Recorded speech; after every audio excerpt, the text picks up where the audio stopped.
Pemirsa, Megawati Soekarno Putri curhat pernah diragukan saat dilantik menjadi Ketua Dewan Pengarah Badan Riset dan Inovasi Nasional. Mega menegaskan selain sertifikat pendidikan, seorang akademisi juga memerlukan pengalaman. Selaku Ketua Dewan Pengarah BRIN, Mega optimis bisa menjalankan tugas yang diberikan Presiden.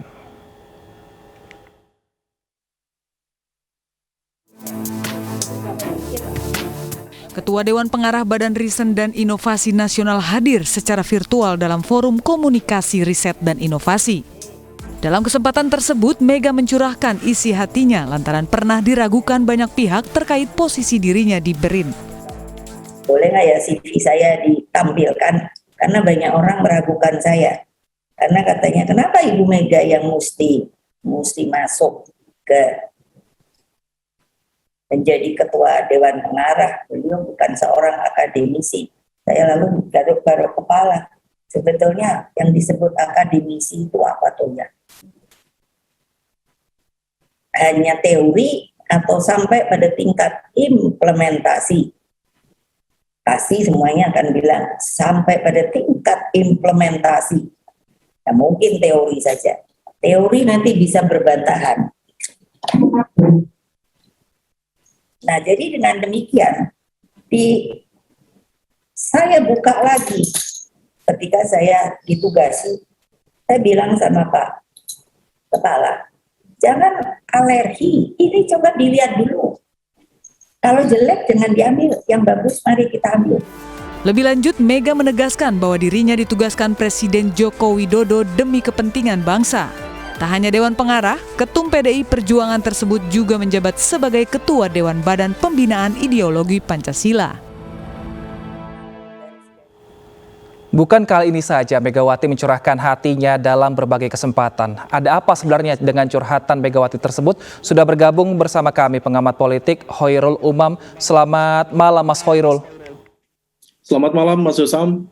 Mas Hoirul, ini Bu Mega ini sering menyempilkan curhatan dalam setiap pertemuan atau dalam beberapa kali pertemuan. Sebenarnya apa yang perlu ditunjukkan Ibu Mega di sini?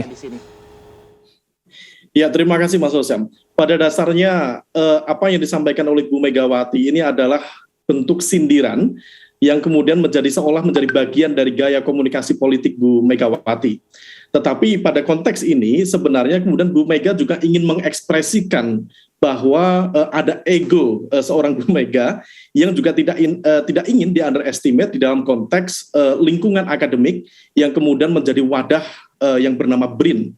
Nah, tetapi pada saat yang sama statement Bu Mega ini juga kemudian bisa difahami bahwa dalam konteks tertentu ternyata Bu Mega juga seolah ya kurang memahami concern dari masyarakat sipil dan juga kalangan akademisi yang mencoba untuk menekankan pemisahan antara politik dengan dunia pendidikan.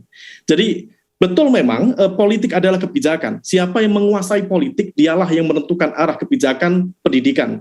Namun tetap saja perencanaan strategi dan alokasi anggaran tidak bisa ditentukan dengan pertimbangan politik. Kalau kita lihat Mas Yusam di Australian Research Council di ARC atau mungkin di National Research Council di Amerika, di Inggris, hampir tidak ada yang menempatkan politisi pada struktur strategis lembaga-lembaganya. Hampir semua didominasi oleh mereka, para profesor yang memang memiliki kredibilitas, kepakaran pada konteks riset tertentu dan berkaliber internasional. Oleh karena itu, kita harus pahami itu terlebih dahulu. Dan kenapa itu tidak terjadi di negara-negara maju? Karena memang mereka paham betul kapabilitas, dan juga wilayah pengabdian masing-masing. Saya kira di level itu, Mas Hasan. Baik, tapi ada yang ditonjolkan oleh Ibu Mega, yaitu pengalaman selama berkarir di dunia politik. Apakah ini bisa membantu Ibu Mega untuk menegaskan kembali bahwa sebenarnya dia bisa untuk mendapatkan gelar tersebut? Ada wilayah yang cukup berbeda antara dalam konteks tradisi akademik dengan dunia praktis dalam konteks politik praktis. Kalau betul bahwa konteks keilmuan itu harus diturunkan di breakdown dalam konteks sesuatu yang lebih real pada level lapangan. Tetapi pada saat yang sama ada beberapa hal teknis dan juga strategis yang memang betul-betul hanya bisa dipahami oleh mereka dari kalangan akademisi. Sebenarnya yang menjadi concern yang disampaikan oleh Bu Mega sebenarnya ada benarnya. Misal terkait dengan konteks perhatian beliau pada anggaran riset, itu memang relevan. Saat ini Mas Osam, anggaran riset R&D, Research and Development Indonesia, itu hanya 0,23% dibanding dengan GDP kita. Itu sangat rendah dibandingkan dengan Vietnam saja itu sudah 0,52%. Artinya 50 atau nggak usah 50, 10 atau 20 tahun yang akan datang, Vietnam berpotensi membypass Indonesia. Kalau kita bandingkan dengan negara-negara di Asia Timur, itu rata-rata 2,05% dari basis GDP mereka. Singapura itu sudah 1,94%. Nah, kalau kita lihat dalam konteks research and development di Indonesia, lalu pertanyaan yang kritis bisa diajukan, lalu bagaimana kabarnya revolusi mental dalam konteks pembangunan sumber daya manusia? Tentu ini menjadi concern, tetapi kembali lagi, dunia pendidikan tetap harus netral, independen, dan juga bebas dari berbagai kepentingan politik praktis. Dan saya yakin sebenarnya Bu Megawati tanpa harus menduduki posisi sebagai Ketua Dewan Pengarah BRIN, sebenarnya itu juga tidak mengurangi kewibawaan beliau. Kalau misal memang beliau concern terhadap dunia pendidikan, cukup kemudian menjadi queen maker yang mendorong para ilmuwan-ilmuwan Indonesia, baik di dalam negeri maupun di luar negeri, yang tersebar dalam diaspora para ilmuwan di berbagai negara untuk diberikan ruang menata kembali sistem pendidikan di Indonesia. Saya kira gitu, Mas Yosam. Baik Mas Hoirul, tapi ini kan untuk menjadi Ketua Dewan Pengarah BRIN ini yang ditunjuk oleh Presiden. Jadi Ibu Mega hanya menjalankan tugas. Kenapa tidak yang mengkritik ini tidak mengkritik Presiden dan juga memunculkan orang-orang akademisi yang mungkin bisa menjabat ataupun menggantikan jabatan Ibu Mega? Dan kenapa di sini Ibu Mega yang sepertinya geram seperti itu melihat sehingga sampai curhat begitu? Iya. Saya kira di level ini Presiden tidak belajar ya dari apa yang terjadi pada Badan Pembinaan Ideologi Pancasila (BPIP) yang juga kebetulan diketuai Dewan Pengarahnya oleh Bu Megawati selaku pada saat yang sama beliau adalah Ketua Umum Partai Demokrasi Indonesia Perjuangan atau PDIP. Akhirnya kemudian ada beberapa pihak di dalam konteks masyarakat Indonesia yang majemuk ini yang kemudian seolah-olah tidak berada di bawah payung BPIP. Artinya ada pembelahan di sana, ada distrust di sana. Nah, di dalam konteks ini sebenarnya Presiden harusnya betul-betul memahami itu.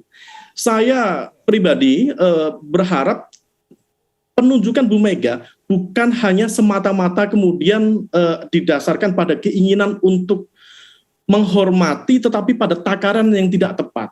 Tentu Bu Mega memiliki kontribusi yang besar terhadap konteks pembangunan di Indonesia, tetapi harus diletakkan pada proporsinya. Nah, saya pikir upaya untuk mendorong pada posisi yang kurang tepat itu, saya pikir adalah sebuah keputusan yang juga kurang tepat. Tetapi pada saat yang sama kita juga memahami, Mas, bahwa kondisi pendidikan di Indonesia itu memang tidak netral, tidak independen dan bebas dari berbagai kepentingan. Kita tahu beberapa kebijakan, gelar doktor banyak diobral seolah-olah banyak sekali kemudian yang kemudian seperti itu. Profesor pun ada sekarang profesor kehormatan yang selama ini dalam tradisi akademik tidak ada. Kemudian posisi dirjen misalnya di Kementerian Dikbud juga ada pihak-pihak yang ternyata juga atas endorsement dari kekuatan politik tertentu atau bahkan porsi Menteri Pendidikan juga dipegang oleh mereka, oleh Mas Nadiem misalnya, yang bukan dari background pendidikan. Jadi ada hal yang cukup kritikal di sini, dan Presiden harus sikap tegas di situ. Presiden harus mengambil sikap tegas. Terima kasih Pak Hoirul Uman, pengamat politik telah bergabung bersama kami di iNewsroom.